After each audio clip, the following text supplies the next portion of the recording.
नमस्कार बंधु माने आपण मानकु आम चैनल को स्वागत। ताहले चलंतु जानिबा आमर पीक सीजन कोउटा। पीक सीजन रे प्लांटेशन वर्क आउ घर काम जो प्रधानमंत्री आवास योजना ता बाद रे आउ किछि हेई परिबनी। ताहले चलंतु जानिबा पीक सीजन आम जिल्ला रे को मासरे बा को दिन रे 60 दिन पर्यंत को दिन रहिबो से विषय जानिनबा। चलंतु ताहले विकसित भारत रोजगार ग्यारंटी एवं आजीविका मिशन अधिनियम 2025 धारा 6 अनुसार उपधारा 2 एवं 3 द्वारा प्रदत्त क्षमतार प्रयोग करी राज्य सरकार गोटे विज्ञप्ति करिसंती। से विज्ञप्ति रे उल्लेख अछि को जिल्ला रे केभे ए पीक सीजन आसुची जो समय रे कि कार्य कोनोसी कार्य हाथ को निया जीव नाही। चलंतु ताले जानिबा। प्रथम जिल्ला होची अनुगुल। एथिरे ब्लॉक समस्त ब्लॉक 60 दिन अवधि जेमिति आगुरु कहउतली सेथिरे कोन रहिछि 1 अगस्त रु 31 अगस्त 31 दिन आउ गोटे दिन कोन आउ गोटे मास 18 अक्टोबर रु 15 नवेम्बर 29 दिन टोटल 60 दिन अनुगुल पई। एई समय रे किछि कार्य भिपिजी रामजी रे हाथ को निया जीव नाही। बलांगीर रे समस्त ब्लॉक 17 जुलाई रु 15 अगस्त 30 दिन 16 नवेम्बर रु 15 डिसेंबर 30 दिन। बालेश्वर रे समस्त ब्लॉक नुह किछि किछि ब्लॉक पई अलगा अलगा अछि। बाहानगा नीलगिरी पई 17 जुलाई रु 15 अगस्त 1 नवेम्बर रु 30 नवेम्बर। बालेश्वर रेमुना पई 16 जून रु 15 जुलाई 16 नवेम्बर रु 15 डिसेंबर 30 दिन टोटल 60 दिन। बालियापाल जलेश्वर औपदा सिमुलिया सोरो 17 जुलाई रु 15 अगस्त 26 जनवरी 24 फेब्रुआरी।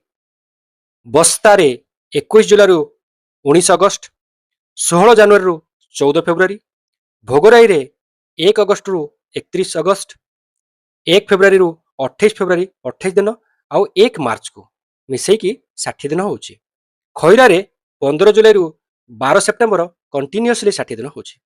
बरगढ़ रे समस्त ब्लॉक 1 जुलाई रु 29 अगस्त। भद्रक रे भी समस्त ब्लॉक 15 जुलाई रु 13 अगस्त 30 दिन 15 नवेम्बर रु 14 डिसेंबर 30 दिन। बौद्ध रे समस्त ब्लॉक 15 जुलाई रु 30 अगस्त 30 दिन होउची आउ 15 नवेम्बर रु 14 डिसेंबर 30 दिन। कटक रे समस्त ब्लॉक 15 जुलाई रु 13 अगस्त 15 डिसेंबर रु 13 जनवरी। देवगढ़ रे भी मध्य समस्त ब्लॉक 1 जुलाई रु 29 अगस्त 30 60 दिन से भीतर ही आसी जाउची। ढेंकानाल रे 1 अगस्त रु 30 अगस्त 15 नवेम्बर रु 14 डिसेंबर। गजपति रे समस्त ब्लॉक 15 जुलाई रु 13 अगस्त आउ गोटे होची 15 नवेम्बर रु 14 डिसेंबर।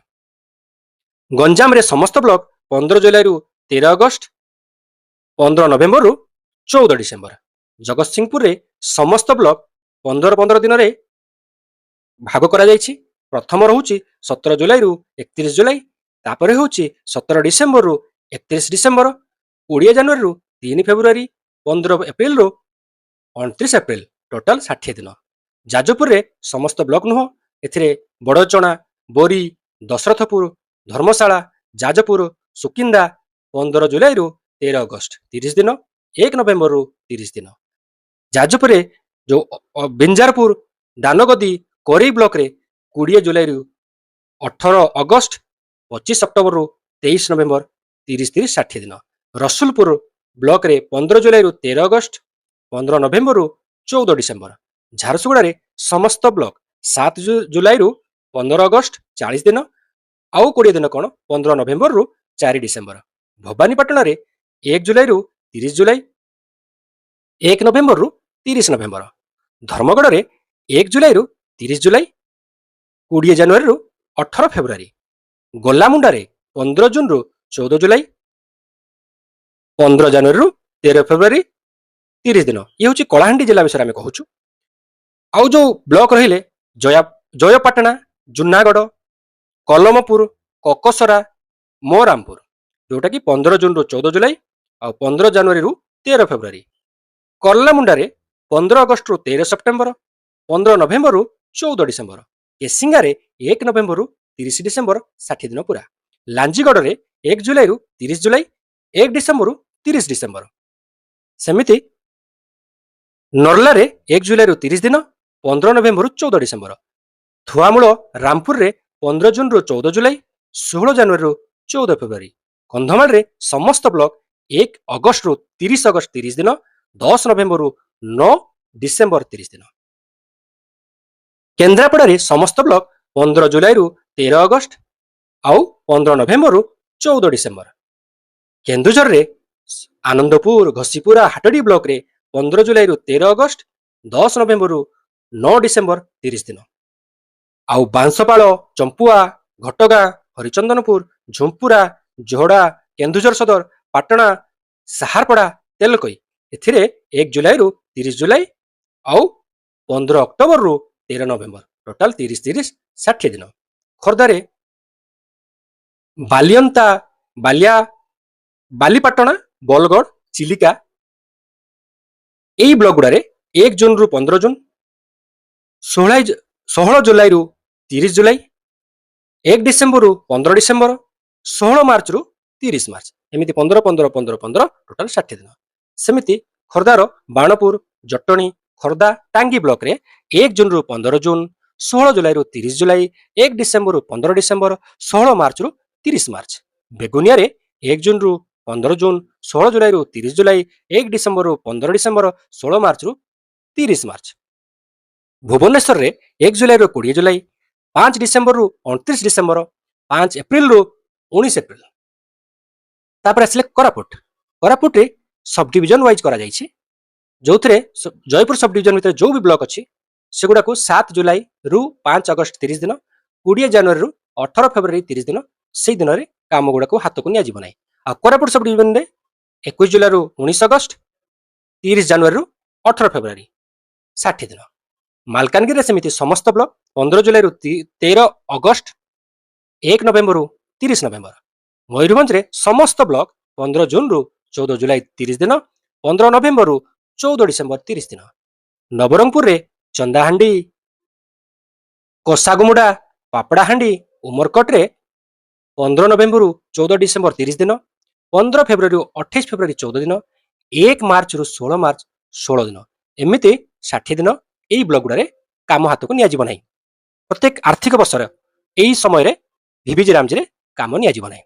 ସେମିତି ରହିଲା ଡାବୁଗାଁ, ନବରଙ୍ଗପୁର, ରାଇଘର 20 ନଭେମ୍ବରରୁ 20 ଡିସେମ୍ବର 31 ଦିନ, 20 ଫେବୃଆରୀରୁ 28 ଫେବୃଆରୀ 9 ଦିନ, ଆଉ 1 ମାର୍ଚ୍ଚରୁ 20 ମାର୍ଚ୍ଚ 20 ଦିନ, ଏମିତି ହେଇକି 60 ଦିନ ହେଲା।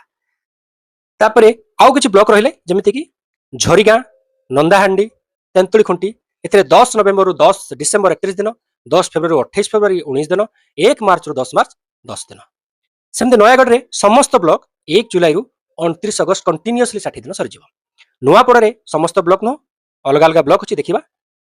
ବୋଡେନ, ଖଡିଆଳ, କମନା, ନୂଆପଡ଼ାରେ 15 ଜୁଲାଇରୁ 13 ଅଗଷ୍ଟ, 15 ନଭେମ୍ବରରୁ 14 ଡିସେମ୍ବର, 60 ଦିନ ଏଥିରେ। ଆଉ ସିନାପାଲିରେ 15 ଜୁଲାଇରୁ 13 ଅଗଷ୍ଟ, 1 ନଭେମ୍ବରରୁ 30 ନଭେମ୍ବର। ପୁରୀରେ ସମସ୍ତ ବ୍ଲକ 1 ଜୁଲାଇରୁ 30 ଜୁଲାଇ, 1 ଅକ୍ଟୋବରରୁ 30 ଅକ୍ଟୋବର। ରାୟଗଡ଼ରେ ସମସ୍ତ ବ୍ଲକ 2 ଜୁଲାଇରୁ 30 ଅଗଷ୍ଟ, ସମ୍ବଲପୁରରେ ସମସ୍ତ ବ୍ଲକ 10 ଜୁଲାଇରୁ 8 ଅଗଷ୍ଟ, 10 ଡିସେମ୍ବରରୁ 8 ଜାନୁଆରୀ। ଆପଣମାନେ ଦେଖି ନେଉଥିବେ ଏହି ଲିଷ୍ଟ ଅନୁସାରେ ବି। ସୁବର୍ଣ୍ଣପୁରରେ ସେମିତି ବିନିକା ଆଉ ଡୁଙ୍ଗୁରିପାଲି ବ୍ଲକରେ 15 ଜୁନରୁ 14 ଜୁଲାଇ 30 ଦିନ, ଆଉ 15 ନଭେମ୍ବରରୁ 14 ଡିସେମ୍ବର 30 ଦିନ। ଆଉ ବୀର ମହାରାଜପୁର ଉଲୁଣ୍ଡାରେ 15 ଜୁଲାଇରୁ 13 ଅଗଷ୍ଟ, 1 ନଭେମ୍ବରରୁ 30 ନଭେମ୍ବର। ସୋନପୁର ତରଭାରେ 15 ଜୁନରୁ 14 ଜୁଲାଇ, 15 ନଭେମ୍ବରରୁ 14 ଡିସେମ୍ବର। ସୁନ୍ଦରଗଡ଼ରେ ସମସ୍ତ ବ୍ଲକ 15 ଜୁଲାଇରୁ 13 ଅଗଷ୍ଟ, 7 ନଭେମ୍ବରରୁ 6 ଡିସେମ୍ବର, 30 30 60 ଦିନ। ଏଇଭଳି ଭାବରେ ଆମେ 60 ଦିନର କାମ ଭିଭିଜି ରାମଜିରେ ଆମେ ଦେଖିବାକୁ ପାଇବାନି, କେବଳ ପ୍ଲାଣ୍ଟେସନ ଆଉ ଘର କାମ ଛାଡ଼ିଲେ। ତାହେଲେ ଏହାର ଉପସଂହାର କ'ଣ? ପିକ୍ ସିଜନ କାହିଁକି ଆବଶ୍ୟକତା? ତାକୁ ଗୋଟେ କିଛି ସର୍ଟକଟରେ ଆମେ ଯଦି କହିବା, ଭିଭିଜି ରାମଜିରେ ପିକ୍ ସିଜନ କେବଳ ଏକ ସିଷ୍ଟମ ସେଟିଂ ନୁହେଁ, ଏହା ଶ୍ରମିକଙ୍କୁ ସମୟରେ କାମ ଯୋଗାଇବା, କାର୍ଯ୍ୟ ଯୋଜନାକୁ ସୁଚାର କରିବା ଏବଂ ଏହି ସ୍କିମର କାର୍ଯ୍ୟକୁ ଅଧିକ କାର୍ଯ୍ୟକ୍ଷମ କରିବାରେ ଏକ ଗୁରୁତ୍ୱପୂର୍ଣ୍ଣ ବ୍ୟବସ୍ଥା। ଠିକ ଅଛି ବନ୍ଧୁଗଣ, ଯଦି ଏହି ଭିଡ଼ିଓ ଆପଣଙ୍କୁ ଉପକୃତ କରିଥାଏ ତେବେ ଭିଡ଼ିଓକୁ ଲାଇକ୍ କରନ୍ତୁ, ସେୟାର କରନ୍ତୁ ଏବଂ ଭିଭିଜି ରାମଜି ଓ ଗ୍ରାମୀଣ ବିକାଶ ସମ୍ବନ୍ଧୀୟ ଅଧିକ ଭିଡ଼ିଓ ପାଇଁ ଆମ ଚ୍ୟାନେଲକୁ ସବସ୍କ୍ରାଇବ କରନ୍ତୁ। ଧନ୍ୟବାଦ।